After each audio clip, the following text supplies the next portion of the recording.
Au nom du Père et du Fils et du Saint-Esprit, Amen. Grande joie d'être là avec toi en ce 26 janvier, jeudi.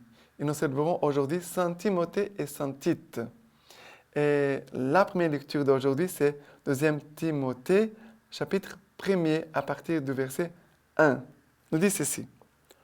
Paul, Sylvain et Timothée, à l'église des Thessaloniciens, qui est en Dieu notre Père et dans le Seigneur Jésus-Christ.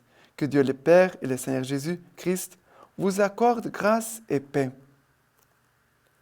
Nous devons rendre grâce à Dieu à tout moment à votre sujet, frères. Et ce n'est que juste, parce que votre foi est en grand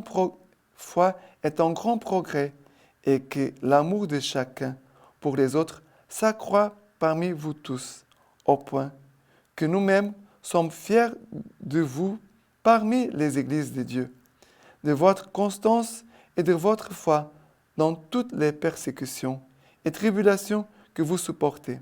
Par là, se manifeste le juste jugement de Dieu, où vous serez trouvés dignes du royaume de Dieu, pour lequel vous souffrez vous aussi. Car ce sera bien l'effet de la justice de Dieu, de rendre la tribulation à ceux qui vous l'affligent, et à vous qui la subissez, le repos avec nous, quand le Seigneur Jésus se révélera du haut du ciel avec les anges de sa puissance, au milieu d'une flamme brûlante, et qui tirera vengeance de ceux qui ne connaissent pas Dieu et de ceux qui n'obéissent pas à l'évangile de notre Seigneur Jésus-Christ. Alors, d'abord ici, Saint Paul nous dit que Jésus-Christ vous accorde grâce et paix. Nous avons besoin tous de recevoir de la part de Dieu notre Père la grâce et la paix. Reçois la grâce et la paix de la part du Seigneur. Et la parole de Dieu nous communique toujours grâce et paix. Après, il dit, ici, Saint Paul va dire sa joie de voir cette église des Thessaloniciens, de voir la foi qui fait des progrès, aussi l'amour de chacun vers les autres, qui s'accroît parmi vous tous. Voilà, et aussi la constance de leur foi dans toutes les persécutions.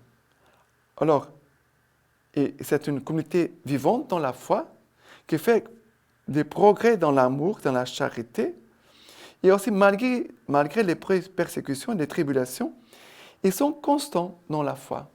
Ils ne reculent pas. Et c'est vrai que l'Église, dans son histoire, quand il y a des persécutions, l'Église grandit toujours. Et quel est le danger pour nous les chrétiens? C'est quand tout est stable, on s'accommode, on s'installe et on ne fait plus de progrès. Et nous devons demander au Seigneur, Seigneur, aide-moi, envoie-moi ta grâce et ta paix, mais que cette grâce ne me laisse pas dormir, que ta grâce ne me permette pas m'installer, que ta grâce vienne me bousculer. Parfois, on a besoin. Sinon, on ne fait pas de progrès. On s'installe, on est tranquille. Voilà, on est bien.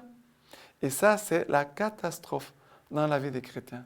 Quand il pense qu'il va bien, voilà, tout se passe très bien, tout va bien, tranquille.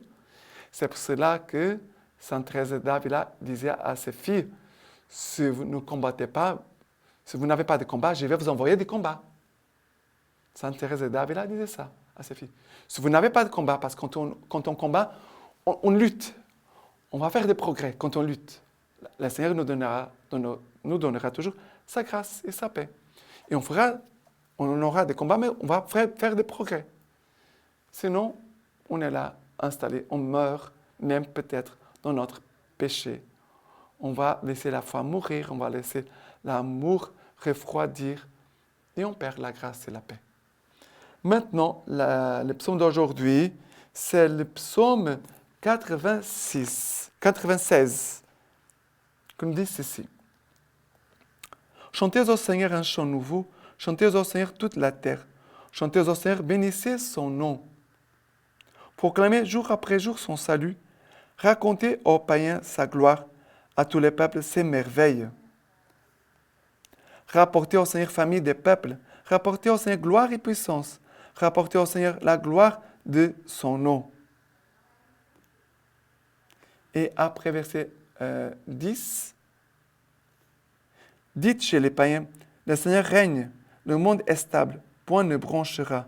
Sur les peuples, il prononce avec droiture. Si vous voyez bien, chantez un chant nouveau, chantez le Seigneur, proclamez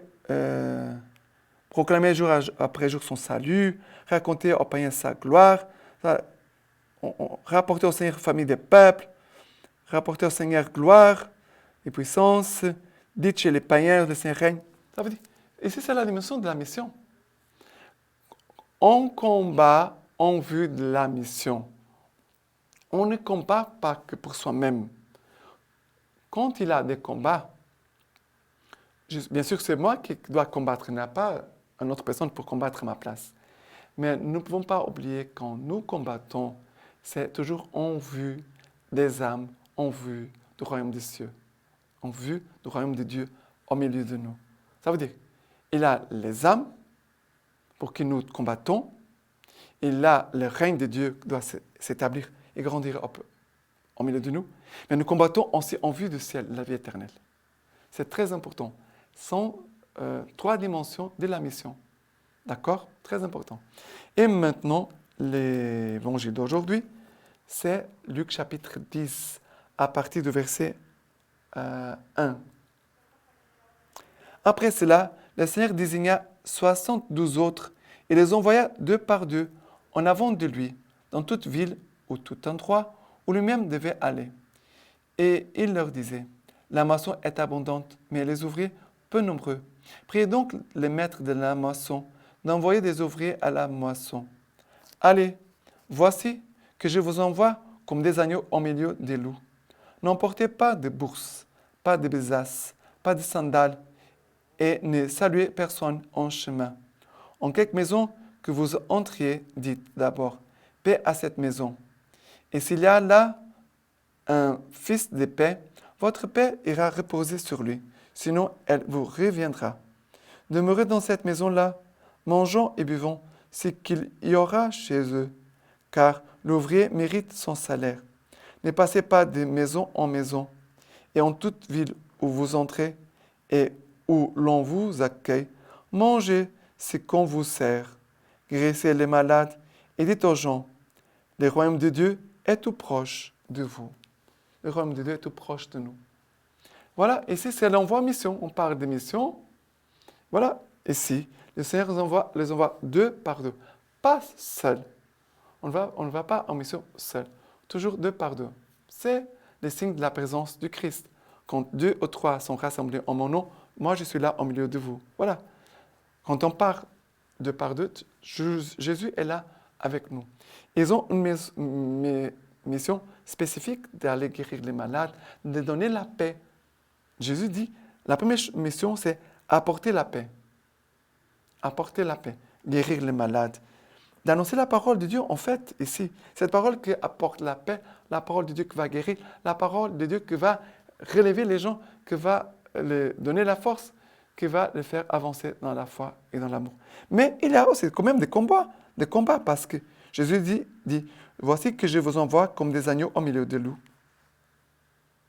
Il y a 2 choses. Il y a un combat, et en même temps, Jésus donne une condition. N'apportez pas ni argent, ni bourse, ni besace, ni sandales. Jésus les envoie sans rien. Sans rien pour recevoir tout ce que le Seigneur veut leur donner. Le missionnaire ne doit pas s'attacher aux choses. Il doit être libre pour recevoir ce que Dieu veut lui donner.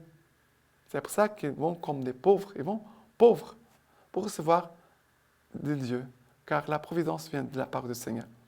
Mais en même temps, ils doivent faire attention parce qu'il y a des dangers. Ils doivent combattre les loups. Voilà ce que le Seigneur veut nous enseigner. Et maintenant, la lecture patristique de Saint Timothée et de Saint Tite, homélie de Saint Jean Chrysostome.